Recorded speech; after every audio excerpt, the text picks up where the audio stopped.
And without further ado, I would like to introduce Rhéanne Chartrand. She's our illustrious moderator.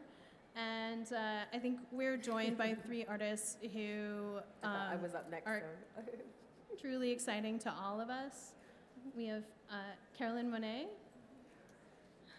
Meryl McMaster, and Renee Condo.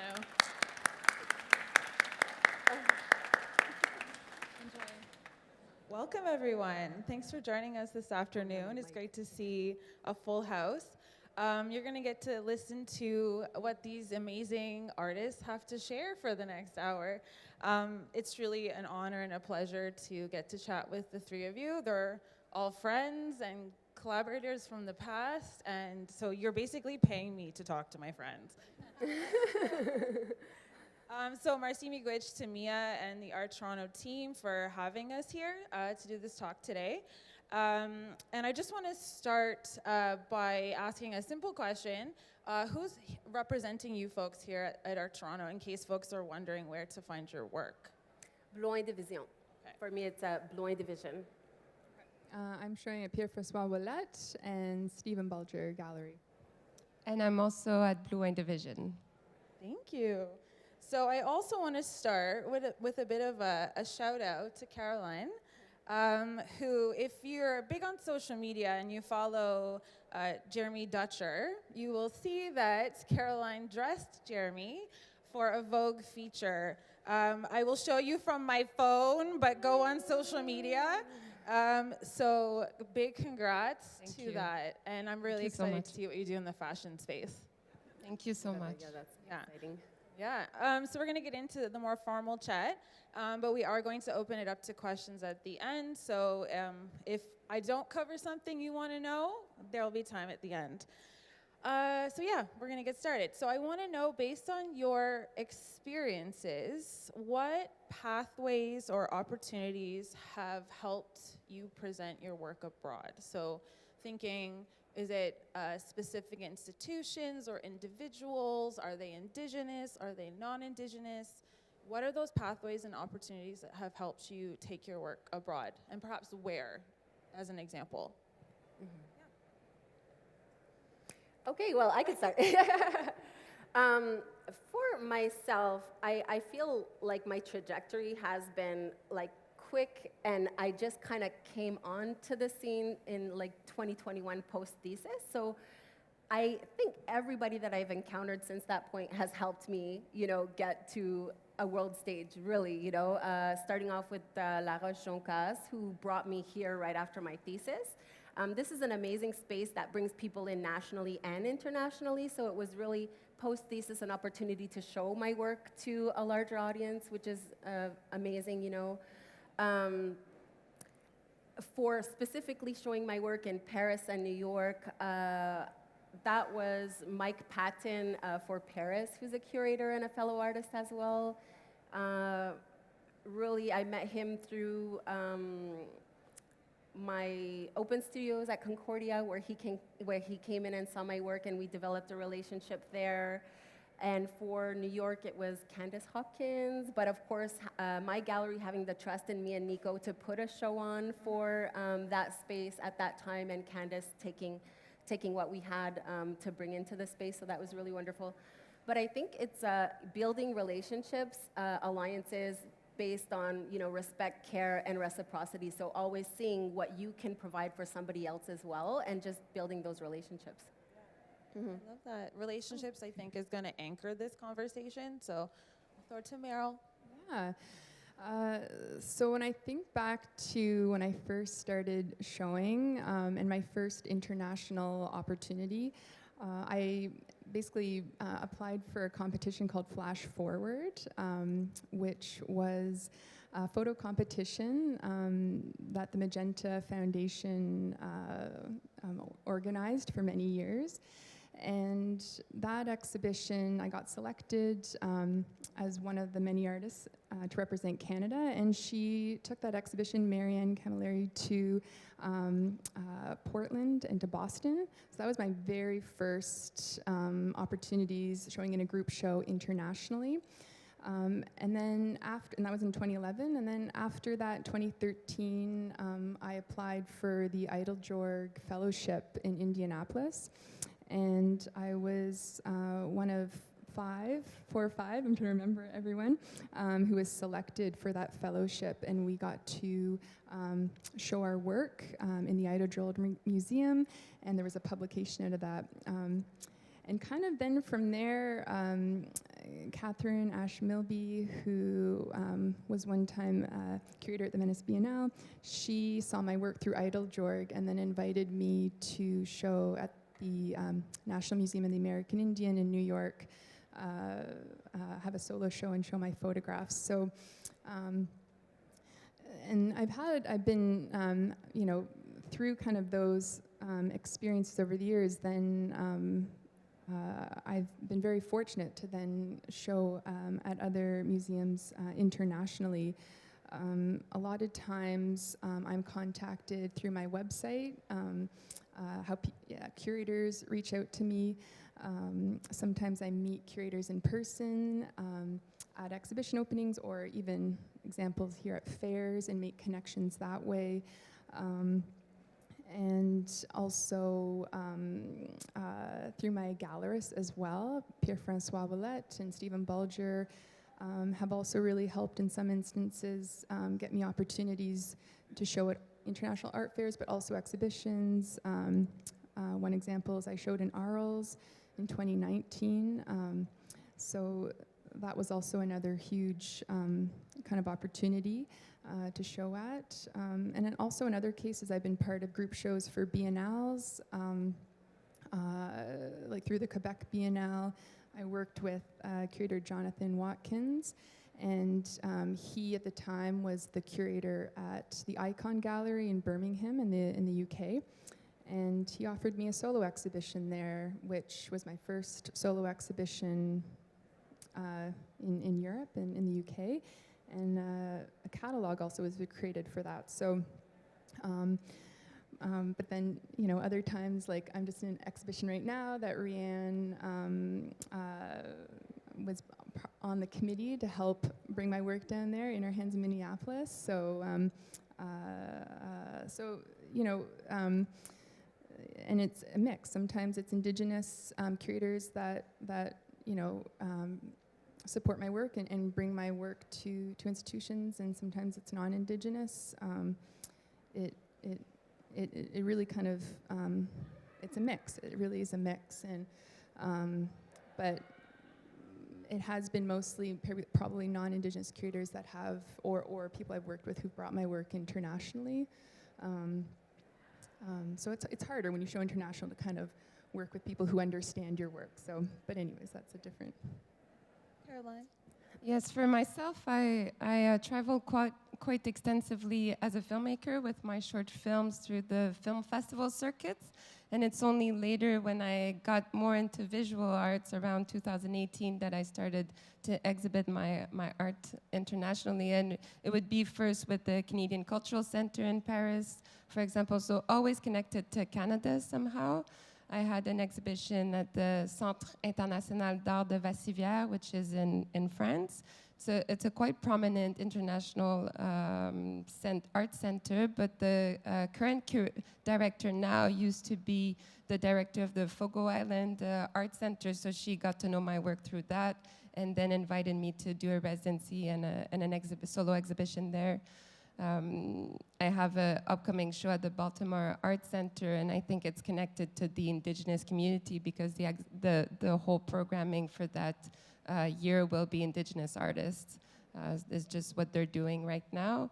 And just opened a show in New York, and that was connected to my gallery. The Arsenal Contemporary Art in New York is connected to the Blue Wayne Division Gallery. So it's kind of their space in New York City, and that's how I was able to do a solo show there. So I feel more and more now it's not necessarily associated with Canada or being Indigenous. So thankfully it means that the work is starting to spread a bit more, and that the themes that I'm exploring with the work can be universal as well, and not just connected to culturally specific work. And that's really exciting to what's going to come next. So as you can see, they're incredibly accomplished and have all kind of entered the global space, international art spaces at a different pace. You know, some are gradual through film, through photography, through your work more recently, post-theses. So we're having a really rich panel here because they're all at different stages of doing that work and with assistance. And I think kind of the one thing that I'm pulling out of what you're all sharing is this sort of web of relations that is kind of supporting you accessing those international spaces. And sometimes it's through Indigenous specific opportunities or curators, like you mentioned, Mike and Candace Hopkins, and other folks that you've worked with, but then also non-Indigenous folks taking an interest in supporting Indigenous artists. And someone said to me yesterday, Indigenous artists shouldn't just be labeled as Indigenous artists, but as contemporary artists who draw from your cultural point of view.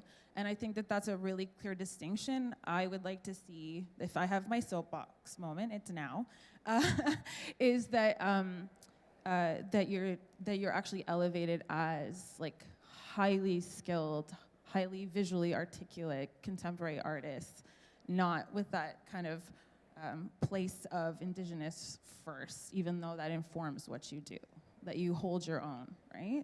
And that you're celebrated as such. So on that note,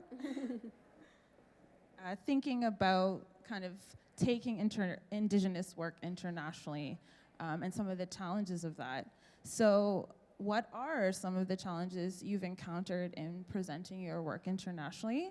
And with that, kind of the burden of needing to explain sometimes the intent, artistic intent, or cultural point of view in your work, and maybe ways you've struggled to have that supported or not,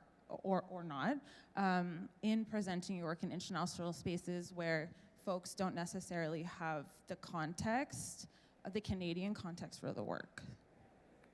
So whoever would like to go first.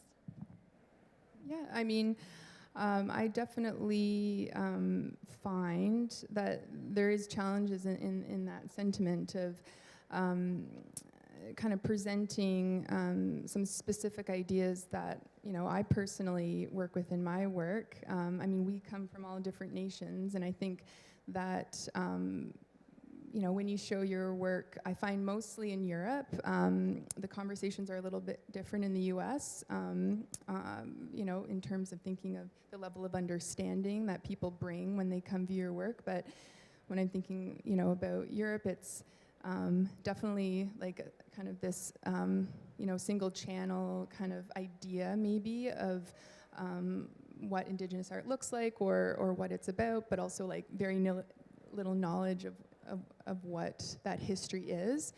And so I do find that a challenge is when it comes to working with curators, writing about, you know, my work, when I'm, you know, maybe writing an artist statement that is going to be included alongside my work. And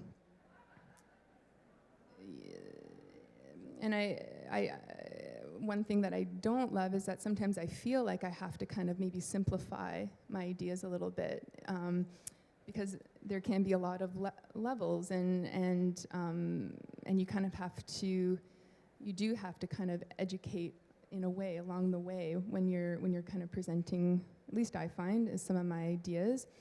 And so I've definitely found that challenging, showing internationally. I just want to ask a follow-up question, because you've been more recently incorporating language into your work. Like oftentimes you will write statements to go along with your pieces. So have you had any issues there in using Cree? Recently I've been using Plains Cree alongside my works. When I showed at Icon, we included the Plains Cree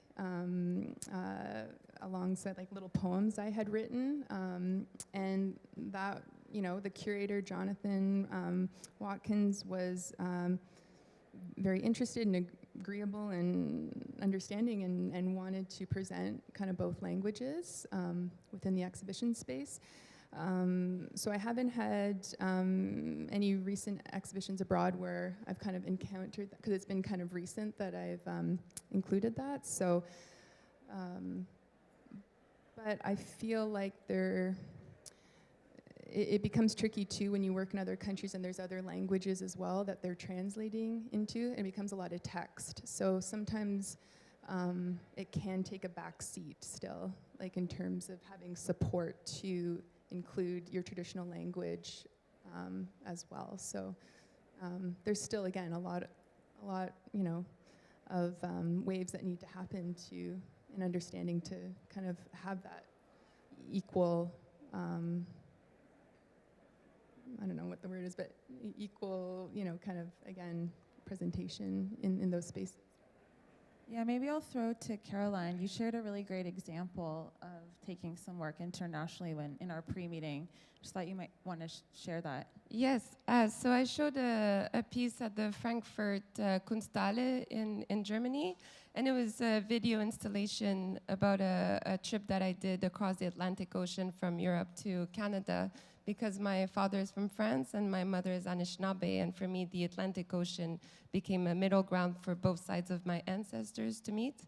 So it was very kind of romantic idea, but it really in the end spoke about the colonial route and the enslavery of my people, and coming from both sides of the Atlantic. And showing this work in Germany had a total different reading of it. Because obviously for them it was the hope of a new life in America, and it took a lot of courage for these families to actually go on a boat and move to North America. So it was completely the different narrative of colonization from my own perspective.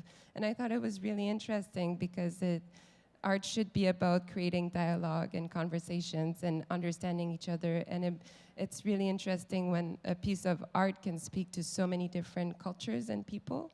So I thought it was really great. But another example is I showed a piece called video work at the Whitney Museum called Mobilize, and it looks over 800 films from the National Film Board of Canada, and it's kind of a collage of re-representation of Indigenous people through those documentaries that have a very Eurocentric, anthropological approach.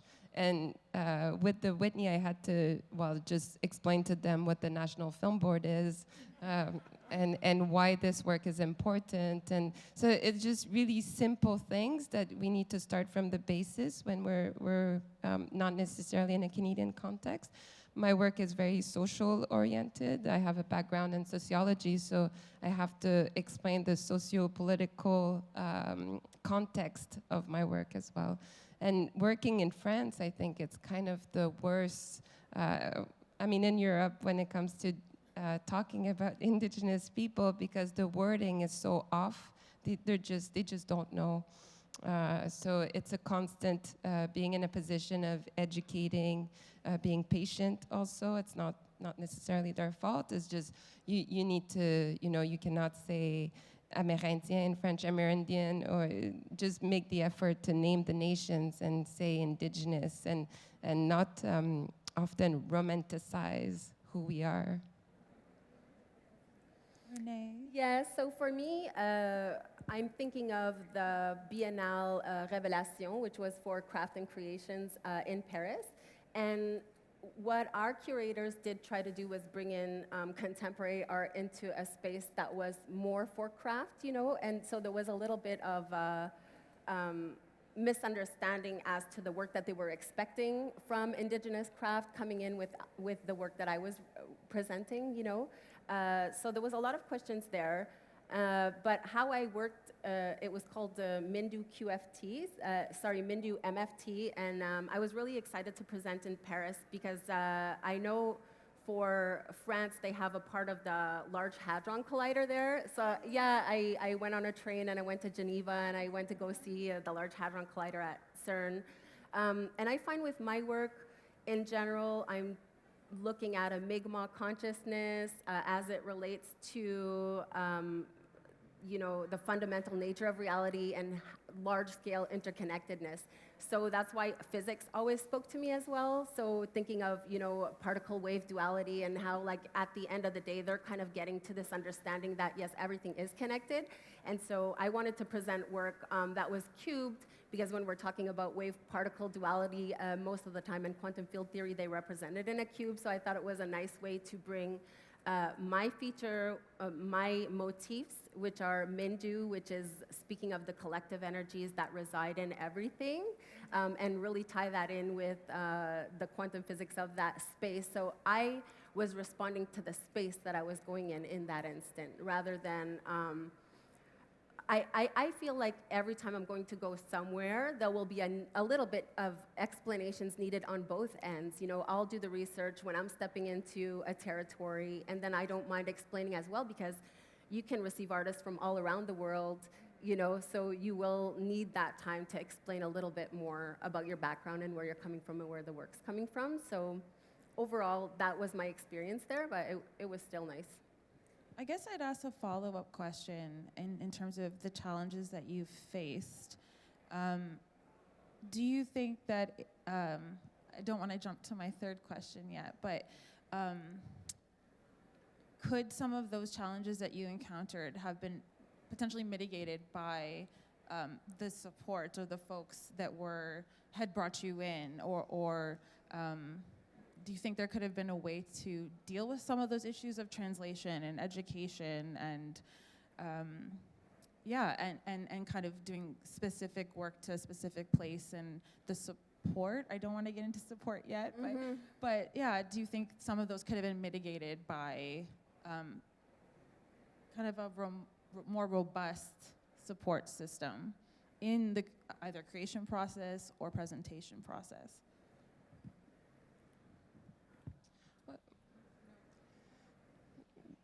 Because I was part of the same exhibition in Paris as Renee, and it was kind of a fair, and the curator decided to bring artworks that spoke about the missing and murdered Indigenous women. And for some reason, I felt so uncomfortable with the location and the context in which these works were presented. It didn't feel it was for sale, or I think I didn't realize the context in which these works were going to be presented. So I was very reticent to actually talk about the works to the public and be in a selling mode and talk about my work, because it didn't feel appropriate for these pieces to be on that land and in that specific place. So I wish I would have gotten a bit more feedback on what to expect as an artist, what's the context. This is meant for sale, and it's more for craft than for contemporary art. So sometimes your approach as an artist, and people think that it's it's great, you're going to get exposure, but sometimes they don't fully go the full length of explaining how you're going to be exhibited. And of course, as an artist, you're always excited when you get the opportunity to travel and present your work overseas. Mm-hmm. Yeah, I think that's a really important point, like the content or the emotion of the work, and how sometimes we're very attuned to how a space may restrict or amplify those emotions within the work, and sometimes that's a good thing, and sometimes it's not a good thing. And those decisions that artists make, and I guess I'm speaking for you, but feel free to disagree, those decisions that you make artistically need to be supported, and those hosting or presenting the work, need to support you. So yeah. I also kind of want to throw to Renee and Meryl, because in this conversation of challenges and difficulties, being mamas, being a practicing artist and a mother, that's a lot. And how do you manage that? And how can spaces? I'm getting into my third question. Okay. But no, we'll stay on this vein. How do you manage that? I think Meryl and I have like the opposite experience, right? Because you had already had many years in your practice before having children, and I was the opposite. So I was like career completely different from the arts. I was doing criminal investigations for the federal government, you know, something completely different. And then I only really took a break to reassess whether I was happy with what I was doing when I had my maternity leave for my first child. And I got right into art and making. I set up a studio, I had some time, I didn't have to go to work every day, and I was just making, finally putting to use all those supplies I collected for years, birthdays, Christmases, you know? And then I was also saying to my husband, I wish I would have went to art school, you know, and I was 30 already, so he's like, just go, and I'm like, can I, you know? And that's where my journey started, and I did my BFA and my MFA in a decade, had 3 children as well, and for me, the children really made me organize and prioritize, you know? Breastfeeding during my BFA, breastfeeding during my MFA, and then you really, really look at time differently, and you use that time, you know, the best that you can. I mean, I pulled a lot of all-nighters, but, you know, some for the kids and for the MFA. But really, it's been wonderful, and I don't know any other way, so I found they ground me, and they also make me prioritize and manage my time as best as I can. Yeah, I mean, I totally agree on that sentiment as well. I mean, I always knew I wanted to have kids, or a kid or kids. I have 2 daughters, young daughters, but I knew I was really career-driven, and so as much as you can kind of plan, you know, having the timing of things, it's tricky, but I did try to think about, you know, the stage I was in my career, and maybe, you know, kind of you know, have kids between projects, and so that's kind of a bit of strategy that I've done so that I can put all my energy and thought as much as I can into a major project, and then, you know, have one of my daughters, and then see, the thing is, work never stops. So I've never had a maternity leave. I mean, I'm doing emails that week that I've, you know, had the baby. I mean, even though people know who that I work on projects with, know I have a baby, but there's still, you know, work to be done. And again, as an artist, you know, I guess I've always been used to, I think pre-kids is, you know, just in a sense always working. I mean, you're always thinking, whether it's not just doing emails and stuff, but you are always in a way creatively thinking, and it's just, again, kind of part of my being, I guess, like just my wheels are always turning, and so that's hard to completely turn off. But I would just say, yeah,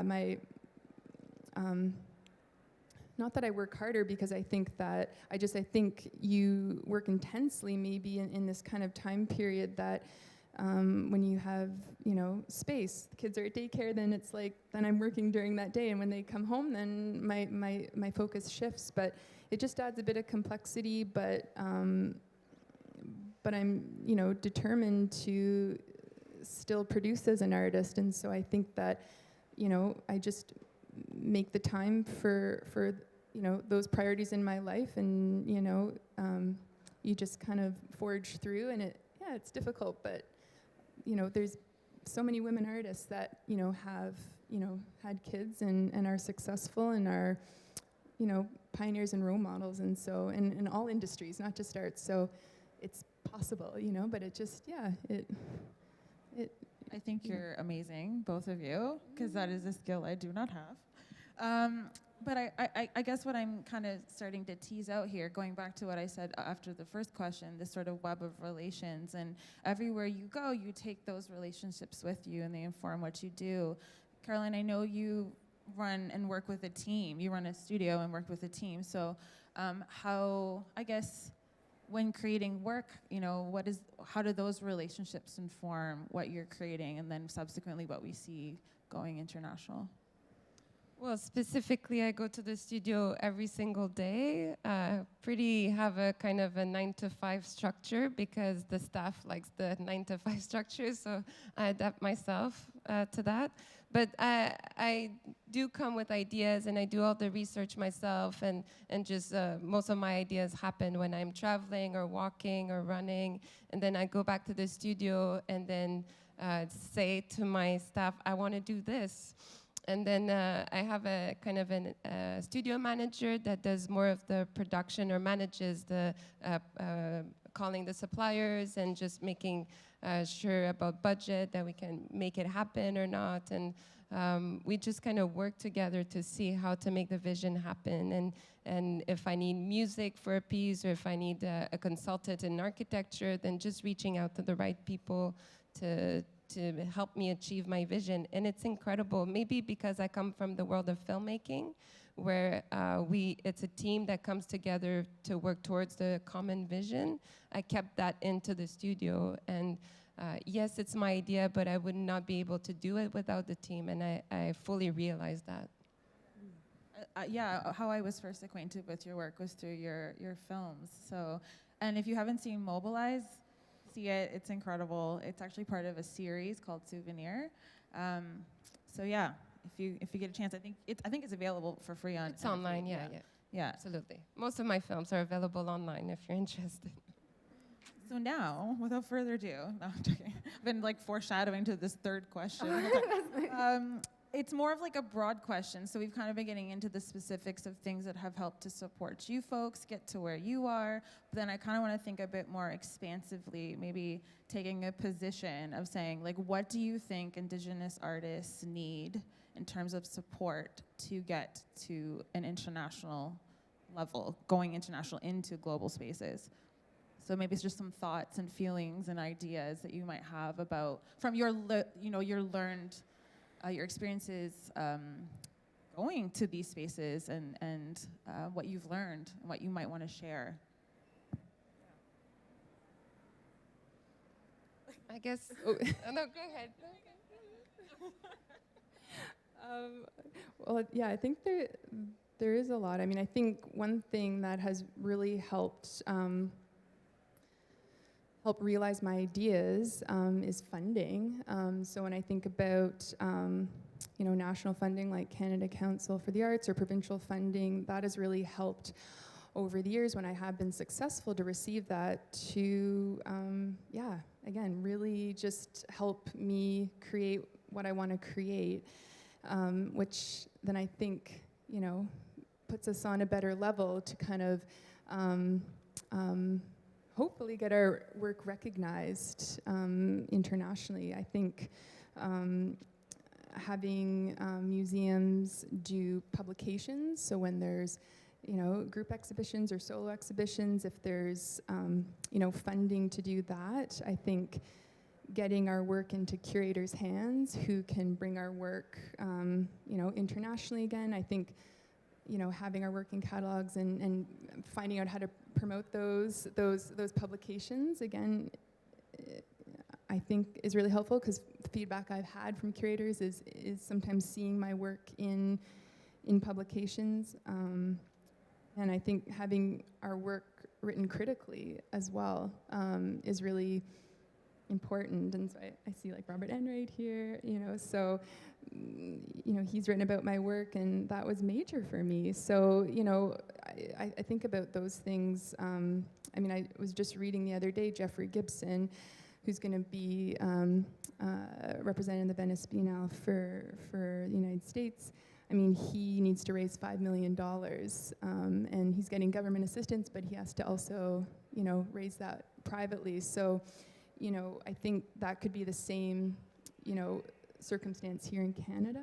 I'm not entirely sure, but I mean, having private funding maybe is also, in kind of catapulting, helping get our work produced, is also maybe something. Yeah, I think there's interesting developments happening right now. People are taking an interest in Indigenous art, seeing Indigenous artists flourish. And what comes to mind is the Forge Project in New York. That is an Indigenous-led project, institution that has 150 plus artworks by Indigenous artists in their collection that they loan out, that they share with people. They have a fellowship that's going. So they're doing a lot. Their other institutions are making space. Layuli just got the position for, Indigenous Arts at the Montreal Museum of Fine Arts. So the institutions getting on board, making spaces, really helps, and I also think social media is a great help because it actually makes us reach everybody all around the world, which is nice as well. It's a way to see art that's all around the world and also to share our work with others. I think that international residencies are a fantastic way to step outside your comfort zone and have a space where you're alone, away from your daily task and routine, and it just kind of feels it's a place you can really think and create in a different way. Often you don't have your suppliers or the machines you use to create your work, so you have to really think outside the box and maybe start drawing or do more photography or do some works that it would be different and more in line with the country or the place you're visiting, which I think is super interesting because then it's your practice in relationship to a place that you're foreign to. But when you want to bring those works back, then you need some funding for shipping. And that's the main thing I would say. If, as an international artist, it's all great to be out there across, overseas. But if you can't bring the work back home, it stays over there, and then who keeps it? And you need to pay for storage, this is a situation I'm in right now, or I'm offered this beautiful large solo exhibition at Michigan Museum, but they don't have budget for shipping. So how am I supposed to fill 4,000 square feet without budget for shipping? So, that's kind of the reality. Mm-hmm. Yeah, so I'm hearing international residencies, some support with social media. I think folks that are supporting Indigenous artists going international, who have children, there needs to be supports there, support around shipping, which is a real thing. Art's not cheap to ship, so maybe factoring that into budgets. I guess as a final question, and then we'll open it up to the floor. What is, and this is just personal, I just want to know, what is an art space international art space that you're interested in presenting in that you've not yet presented in? For me, Yes. it would be the Govit Brewster that's in Aotearoa, New Plymouth, New Zealand, because that's where my husband's from. Yeah, and we haven't taken the kids back yet because it's all the way like 27-hour flight, very expensive. But I'd love to go, do a residency in association with that museum and then spend some time there. That would be amazing for me. That is on the vision A board. combination of like family, but also Yes. art making. And Yeah, that would absolutely. be great. I love Yeah, that for you. exactly.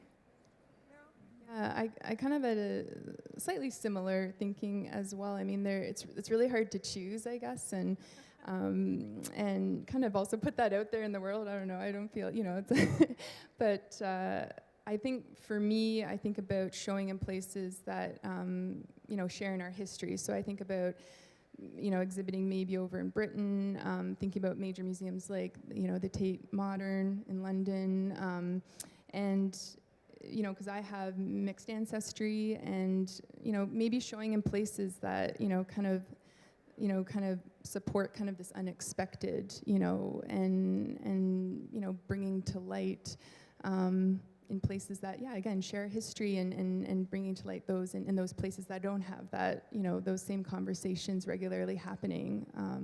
So maybe something like that, and Just I the don't know. Tate Modern, right? I love that. Caroline? I would say any global art biennale, like the Sydney Biennale, or any other platform where the work would be in relationship to a global conversation. I think it would be just fantastic to see how it can respond to other artists that are working today in this contemporary world, and not just Canadian specific, but more international. I would love that. Well, there you have it, folks. These are their wants. Can anyone in the room make it happen? Anybody? Merci miigwech to all three of you for chatting with me for the last hour. Feel free to chat with us after, but merci miigwech for your time this afternoon, everyone. So thanks. Thank you. Thank you.